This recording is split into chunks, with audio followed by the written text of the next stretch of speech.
Cheers to another weekend, everyone. Hope you had a good week and earned a few quid. Talking of quid, this video is all about homebrewing equipment that you can buy under £50. Now I know that might seem a bit boring because we all love splurging our hard-earned cash on expensive, high ticket price, maximum expenditure, minimal improvement gadgets. But yeah, this is all about essentials for your brew house that are under £50, our top 10.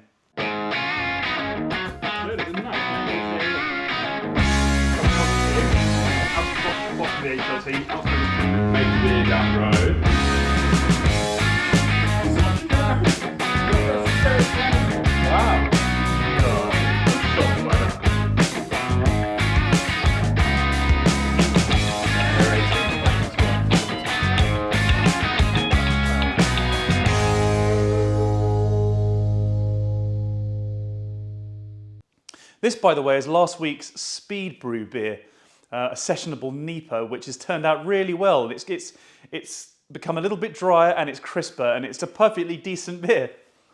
Anyway, before we dive in, feel free to comment below. Love to hear about the essentials that you've got in your brew house that cost you less than £50.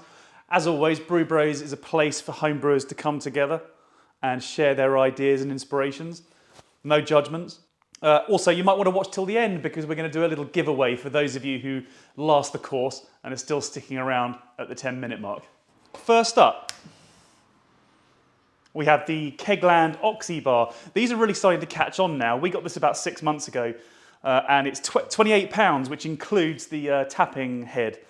And we use it for, at the moment it's got sanitizer in it. You can pressurize these up to 58 PSI. So it's just really, really handy for pushing sanitizer through your beer lines and your party tap, all that kind of stuff. The name Oxebar is the plastic that's used on this. It's quite an advanced plastic, and to the point where beer can live in there for up to 6 months, which for plastic is pretty amazing, really. Obviously it's brown, so your beer's not going to suffer from sunlight and so on. You can keg your beer in them if you want to. It's obviously a very cheap option for kegging 8 litres of beer. They do a 4-litre variant as well. And also, they have a keg coming out soon. Well, sort of a hybrid keg stroke Oxebar, which is 20 litres, I believe. And it's got chunky plastic around the top and the base. So look out for that coming out. I guess you could ferment in it if you really wanted to and you had something narrow enough, like a tube, to get down through the opening there, which is just bottle size. Yeah, if you want a really good mobile keg dispense option. Just demonstrate on the party tap that we've got here.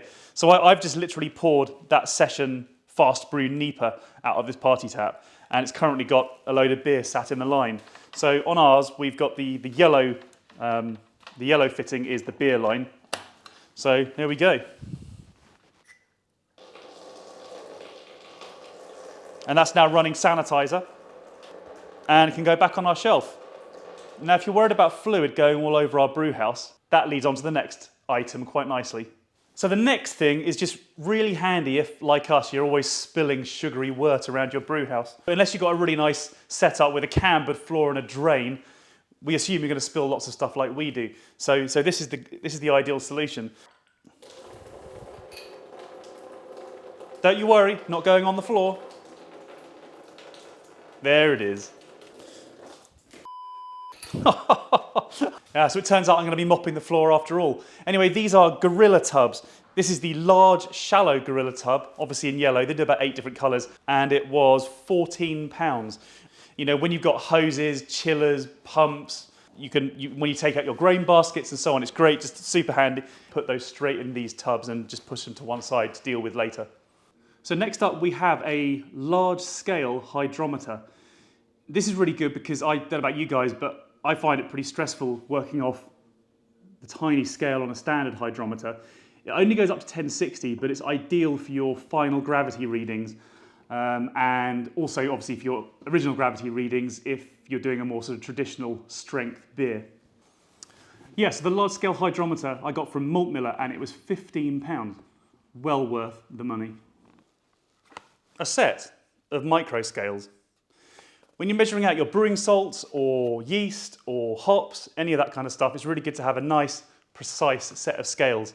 And these ones go to 0.01, which is ideal. And they were only £7 on Amazon, so highly worth it.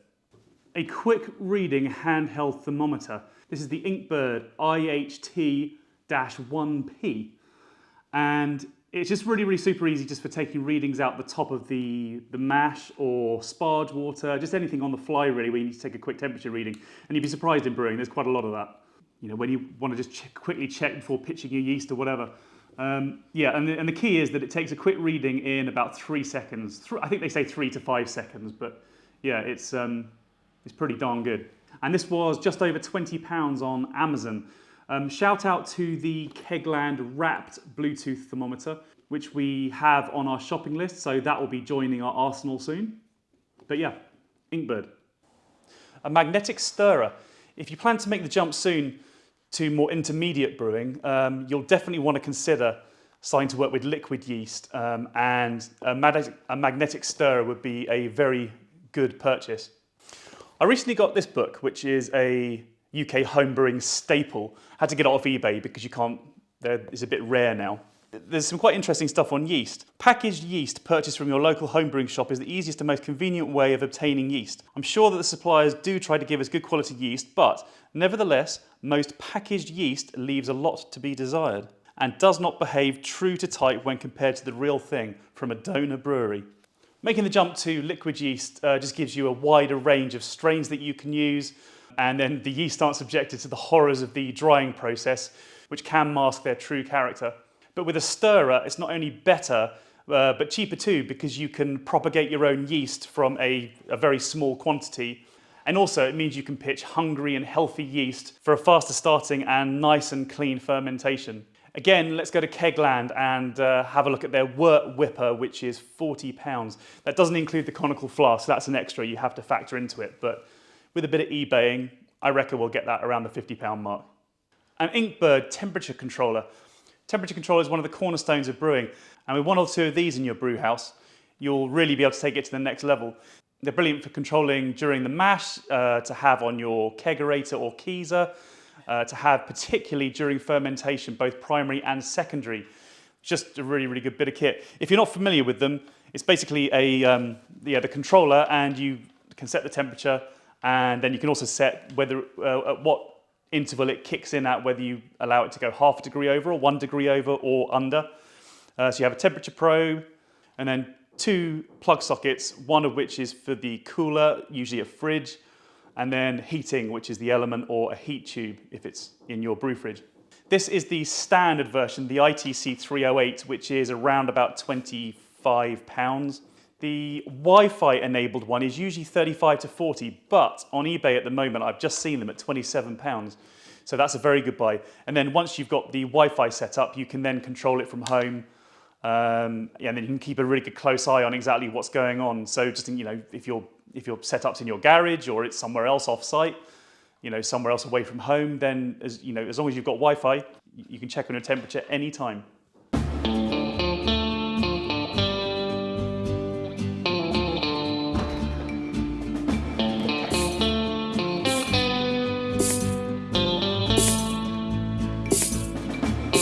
Alright, you little sons of bitches.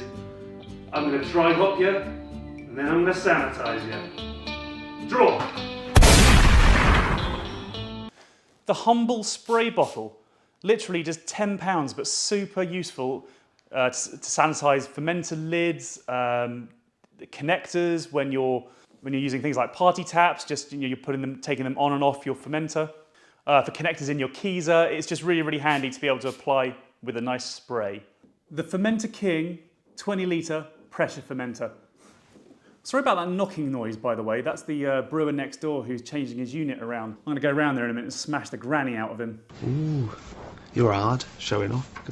Whatever beers you brew, whether you want to or plan to brew under pressure, this at 36 bananas is a complete no-brainer.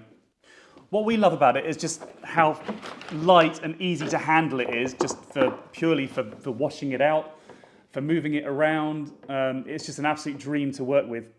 And of course you get all the usual benefits that you get with a pressure fermenter. You can ferment under pressure, of course. You can use it as a uni tank. You can use it as a keg. Obviously, you need to be mindful of the fact that it lets the light through, but you know, if you keep it somewhere dark, it's good to go. You know, it's just really, really good to be able to have it as as a second fermentation option for an extra £26 compared to a regular fermenting bucket stroke bin. It's a absolute no-brainer. A decent brush set and or a CIP spray ball. Lumping these together because it's all cleaning related, and combined they both come in under 50 quid. Yeah, brushes are for getting into those hard to reach nooks and crannies. Hey, get it! You know, things like demi-johns and just pressure barrels just to get all that grime off the sides, under the element and so on. Yeah, brushes, must have.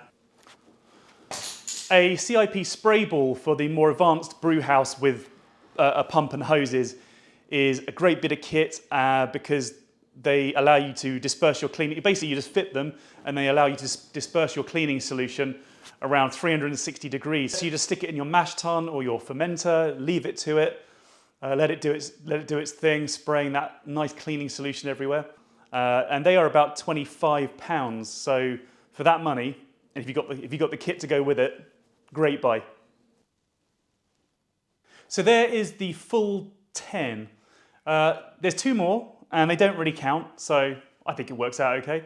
One is a Brewfather subscription for £25 a year. If you haven't delved into the Brewfather software and app yet, it's an amazing resource for creating and developing recipes. It's got literally thousands of recipes inbuilt already. It's great for managing your brew day, working out water profiles, and so on. It also connects with some of the leading brewing gadgets, the likes of Tilt and the Wrapped system from KegLand and Grainfather, Brew Tools, and so on. Yeah, so for a £25 annual subscription, you will not look back. And finally, we have the ultimate Brew Day t-shirt, or range of t-shirts. And to prove you're still watching, leave us a comment below, and then next weekend we will draw a winner and we'll send you a free t-shirt and Brew Bros glass. Now get out there and spend some money on brewing equipment. And don't forget, money spent on brewing kit isn't just retail therapy, it's an investment in yourself, in your craft, and more importantly, the common good of beer. Thanks so much for watching. We will see you again next weekend. Take care. I'll ask you a question. Who does your brew brushes? It's called an education.